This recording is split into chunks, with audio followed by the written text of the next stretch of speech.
এত আম আমি কী করলাম, ঝড়ে আমাদের সব আম পড়ে গিয়েছে। তার মধ্যে কিছু ভালো আম আমি এই যে বেছে রেখে দিয়েছিলাম, আর কিছু আম আমি যেগুলো ফেটে গিয়েছিল সেগুলো দিয়ে আমি আচার করেছি।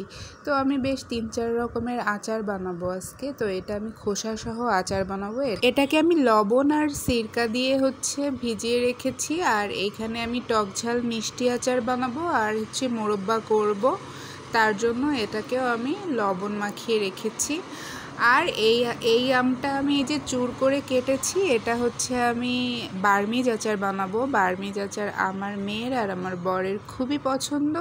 তো এটাকে আমি 1 কাপের মতো চিনি দিয়ে এটাকে আমি মেখে রেখে দিয়েছি। বার্মিজ আচারটা খেতে কিন্তু অসাধারণ হয়, কিন্তু বানাতে খুবই সহজ। তো আমি আজকে আচারগুলো খুব সহজভাবেই বানাবো। প্রতি বছর আম্মু আমাকে সব আচার বানিয়ে পাঠায়, বাট এই বছর আম্মু আর বানাতে পারেনি। তো নিজে বানানোর কোনো ইচ্ছা ছিল না, তাও ঝড়ে আম পড়েছে তার জন্য বানানোর ট্রাই করছি। তো আমি এখানে সব ধরনের মশলাগুলো আগে ভেজে নিব। ভেজে এটা সাইডে রেখে আমি গুঁড়ো করে নিব। তো চিনি থেকে আমের যে পানিটা গলেছিল সেই পানি দিয়ে আমি এই বার্মিজ আচারটা করব। এখানে আমি এক্সট্রা কোনো পানি দেইনি, তার মধ্যে সামান্য লবণ দিলাম, সামান্য হলুদ গুঁড়ো, একটু ঝালের গুঁড়ো দিয়ে এটাকে নাড়িয়ে চাড়িয়ে নিলাম। তো এর মধ্যে এটা একটু আঠালো ভাব হয়ে আসলে তার মধ্যে একটু সিরকা দিয়ে দিব। সিরকা দেওয়া হয়ে গেলে এর মধ্যে আমি দিয়ে দিব আমি যে মশলাটা বানিয়েছিলাম স্পেশাল, সেইটা আমি গুঁড়ো করে রেখেছিলাম, সেই মশলাটা দিয়ে দিলাম। তার মধ্যে চিলি ফ্লেক্স দিয়ে দিলাম, দিয়ে এটাকে ভালো করে নাড়িয়ে চাড়িয়ে আমি কিন্তু খুব সামান্য ব্যবহার করেছি। বার্মিজ আচার আসলে এভাবেই বানানো হয়। তো দেখুন এটা কিন্তু একটাও গলে যায়নি, ভেঙে যায়নি, যেমন তেমনই আছে, কারণ চিনি দিয়ে এটা মেখে রেখেছিলাম তার জন্য। তারপর চলে আসলাম টক মিষ্টি ঝালের আচার করতে। এটা আমি সামান্য সরিষার তেল দিয়ে আর লবণ দিয়ে আমটাকে ভালো করে ভেজে নিব। ভেজে নেওয়া হয়ে গেলে এর মধ্যে দিয়ে দিব 1/2 কাপের মতো চিনি। 1/2 কাপের মতো চিনি দেওয়া হয়ে গেলে এটাকেও ভালো করে নাড়িয়ে চাড়িয়ে আমি মিশিয়ে নিব। তারপর দিয়ে দিব আমি সেম ওই চিলি ফ্লেক্স আর ওই যে মশলাটা গুঁড়া করে রেখেছিলাম ওই মশলাটার 2-3 চামচ দিয়ে দিব। তো এটা কিন্তু বানানো খুবই সোজা, সব আচারগুলোই খুব সোজাভাবেই আমি দেখাচ্ছি।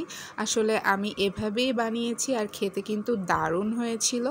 তো এটাকে নাড়িয়ে চাড়িয়ে আমি ঢেকে দিলাম কিছুক্ষণের জন্য। তারপর দেখুন এটা একদম সেদ্ধ হয়ে গেছে।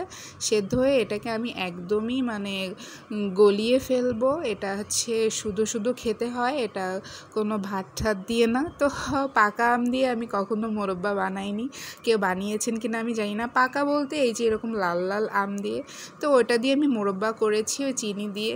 আর ওই যে কড়াইতে যে আচারটা করেছিলাম সেই সেম কড়াইয়ের মধ্যে আমি প্রায় 1/2 কেজির মতো সরিষার তেল নিয়ে তার মধ্যে দিয়ে দিলাম সরিষা বাটা, সেই মশলা গুঁড়া, তারপর দিয়ে দিলাম শুকনো ঝালের গুঁড়ো, তারপর চিলি ফ্লেক্স, সব কিছু দিয়েছি। ও আবার রসুনও দিলাম, একটা রসুনের সুন্দর একটা গন্ধ আসে।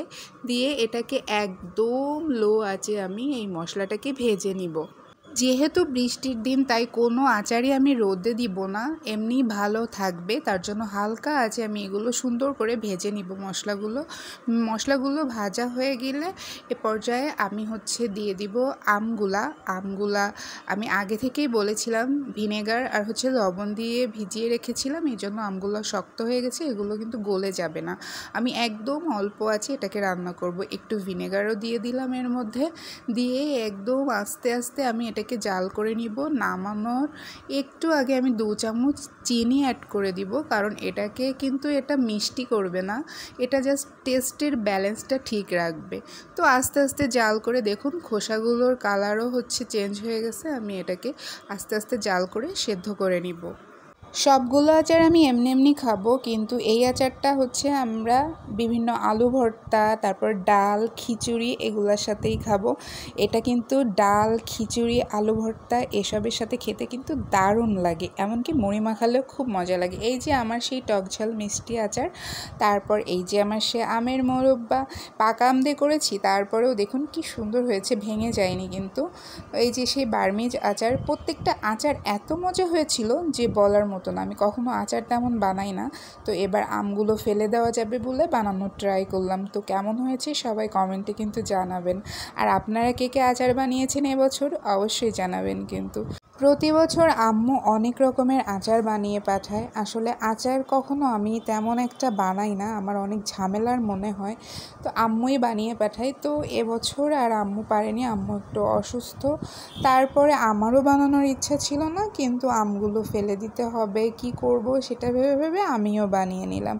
তো এই যে এই আচারটা কিন্তু খেতে দারুণ হয়। তো বার্মিজ আচারটাও এই যে দেখুন, এটা আমার মেয়ের অনেক পছন্দ। এটা আমি বানিয়েছিলাম একদিনের মধ্যে আমার শেষ হয়ে গেছে, আবার বানানো লাগবে। তো এই যে টক মিষ্টি ঝাল আচার, এটাও কিন্তু এমনি এমনি খাওয়া যায়, আবার ভাত দিয়েও খাওয়া যায়, কিন্তু এমনি খেতে বেশি মজা। পাকা আম দিয়ে যে মোরব্বা হয় এটা আমি জানতাম না, তারপরেও দেখুন বানিয়ে নিলাম। আহা, আমার কি যোগ্যতা, তাই না? তো ভিডিওটা ভালো লাগলে অবশ্যই লাইক কমেন্ট করে যাবেন। আজকের মতো এই পর্যন্ত। আমার জন্য সবাই দোয়া করবেন। সবাইকে আল্লাহ হাফেজ।